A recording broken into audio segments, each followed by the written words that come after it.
Tao po, Arian! Tao po! Kagawad, bakit po? Anong bakit po? Pambihira ka naman. Bakit may kotse dito sa tapat ng bahay mo? Kanino ba yan? Akin po ka. Ah, Akin po. sa'yo.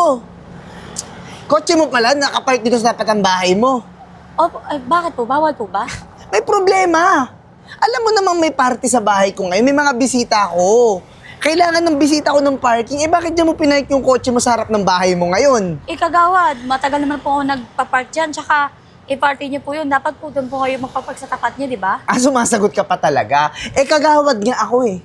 Ibig sabihin, may tungkulin ako dito sa barangay natin. Gusto mo ipahiya ako dun sa mga bisita ko? Wala silang mahanap na parking? Hindi naman po sa ganun. Kaso po, wala po. Tanggalin mo yan. Kagawad, Tanggalin mo yung kotse mo kasi magpapark yung bisita ko. saan ko po ilalagay yung kotse ko? Ay, problema ko na yon. Problema mo yon. Kagawad, parang ang hirap naman po ng sinasabi nyo tapat ko naman to. Wala naman pong sabi bawal magpark sa tapat mo. Kung tawagan ko kaya yung mga kakilala kong pulis o yung mga kakilala ko sa gobyerno para ipatow ko tong sasakyan mo dito. Wag naman pong ganun. Wag Kagawad, mahal pong bayad pag kinuha ko. Yun yung sinasabi ko sa'yo, Arian. Ewan ko ba, bakit? Para kasing ang liit ng utak mo eh. Hindi ka makaintindi. May party ako sa bahay. Mga bisita ko mayayaman. Maganda pa sa kotse mo. Mahal pa sa kotse mo. Gusto mo paghanapin ko ng parking? Pasensya na po ka, Kagawad wala po talaga akong paglalagyan ng kotse ko. Diyan ko lang po talaga ilalagay. Dyan mo na lang ilalagay. O sige, pumasok ka na doon. Pumasok ka na doon. Paglabas mo, wala na dyan yung kotse mo, pinatow ko na, magbabayad ka pa ng 10,000. Sige po, hanap po ako ng parking. Yun! Yun naman pala, Arian eh. Yun lang naman yung gusto kong marinig. Kailangan mo pa akong galitin. Sige. Pagbalik ko tatawagin ko ngayon yung kaibigan ko. Alisin mo yung sasakyan mo dyan. Opo.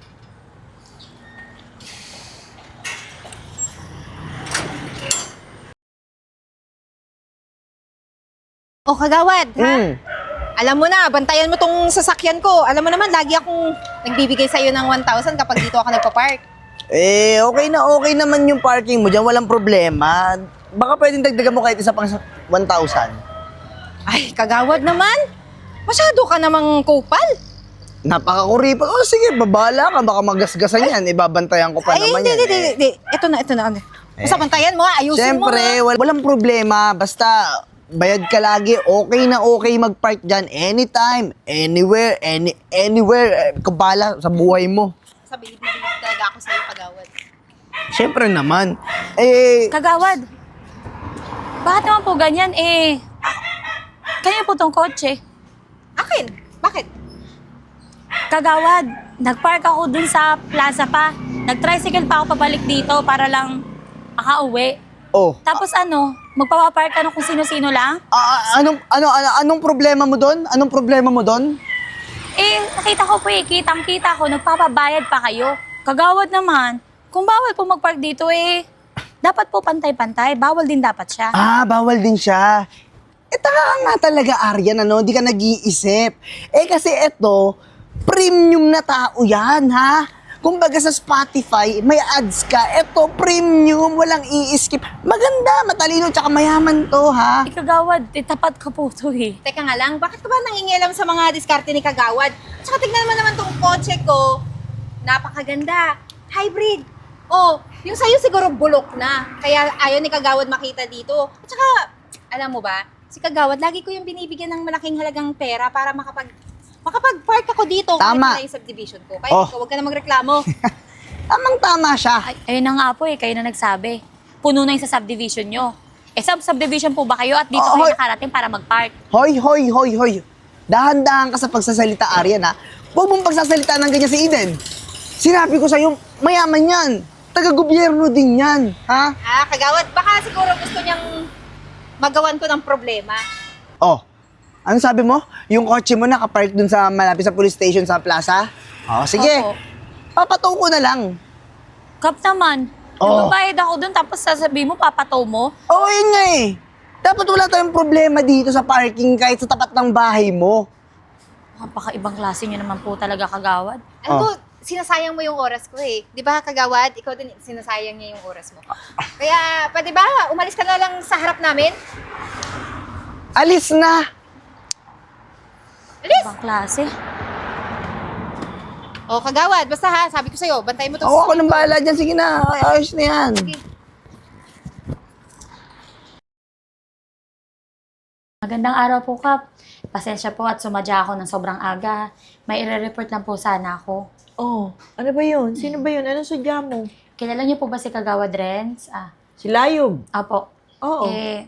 I-report ko lang po siya. Ito po yung video ng CCTV ko sa tapat ng bahay ko. Ayan po. Pinalis niya po ako sa pagpakapark ko doon sa harap. Pero po, mayroon po siyang pinapark na taga ibang barangay. Oh. Yes po, ibang subdivision. Tapos sumatanggap po siya ng pera. Mali naman po yun. Kung bawal po magpark sa tapat ng bahay, sana po sa lahat, hindi po sa akin lang. Bawal nga yan. Bawal yung ginagawa niyang yan. Maigi na videohan mo yan. Yan nga po i-report ko lang po sana siya kaso ginagamit niya po yung power niya dahil po kagawad daw po siya. Ay nako, tama-tama yung dating mo. Nung isang araw pa, nung isang linggo pa, patong-patong na yung reklamo dyan kay Layog na yan. Tama-tama yung dating mo dahil idadagdag ko yan sa ebidensya niya. Marami nang piniperwish yung tao yun eh. Opo, maraming salamat po, Kap. Hindi po kami nagsising. Hindi po kami nagkamali na kayo po yung binoto namin kapitana. Alam ko pong hindi niyo po itotolerate po yung mga ganong gawain po. Huwag ka mag-alala. Gagawin ko agad ng action yan. Papatawag ko si Layog ngayon. Sige po, mauna na po ako. Sige po. Maraming salamat po. Salamat po.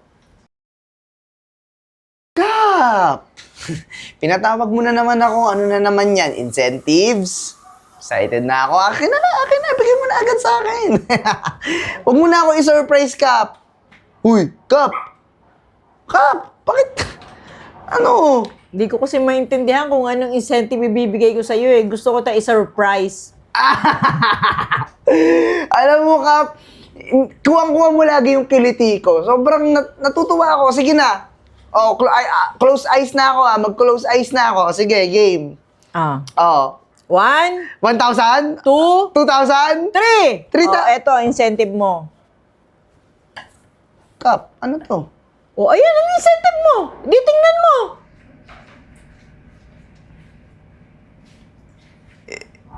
Kap, pangkulungan to eh. Bakit pangkulungan to? Ano? Correct. Alam mo, Layog, patong-patong na reklamo sa'yo. Mga video, narito ang mga katibayan ng mga pinaggagawa mong pangungurakot, ha? Akala mo hindi ko nalalaman yan. Ilang linggo na yan na pag-aralan at ngayon, talagang malaki na ang ebidensya para mapakulong ka. Sa pangungurakot na ginagawa mo, marami kang anomalya at marami kang nilolokong tao. Kap, isihan nyo lang naman, Kap. Huwag naman tayo pabigla-bigla. Favorite ko yung orange na t-shirt, pero hindi naman yung ganito. Anong mga kaso-kaso yung sinasabi mo? Ayan, magiging forever mong favorite yan. Isuot mo na. Andyan na si Chip maya-maya. Kap, baka pwede pagtanggol mo naman ako. Kap, Oh, sinasabi ko sa'yo Ready na po ba siya? Oh, ayan nga si Layog. Oh, ayan. Yung hinahanap nyo ng ilang araw na. I-enjoy mo Chip. tong incentives Chip. mo dun sa kulungan. At Chip. mukhang marami ka yatang nadali eh. Kap, baka pwede namang pakiusapan kita. Alam mo, yung posisyon mo, hindi mo minahal. Mukhang pera ka. Masyado mong minadali. Sige, doon ka sa kulungan. O sige Kap, Kap. dalhin ko na to ha. Sige, Chip, bahala ka na po. Chip! Ice water! Tubig kayo dyan! Tubig! Ay, Arian. kagawad, nakalaya na po pala kayo. Oo, nakalaya na ako. Tsaka, ito, nagbebenta ako ng ice tubig ngayon. Walang kasing tumatanggap sa akin na trabaho sa ngayon eh.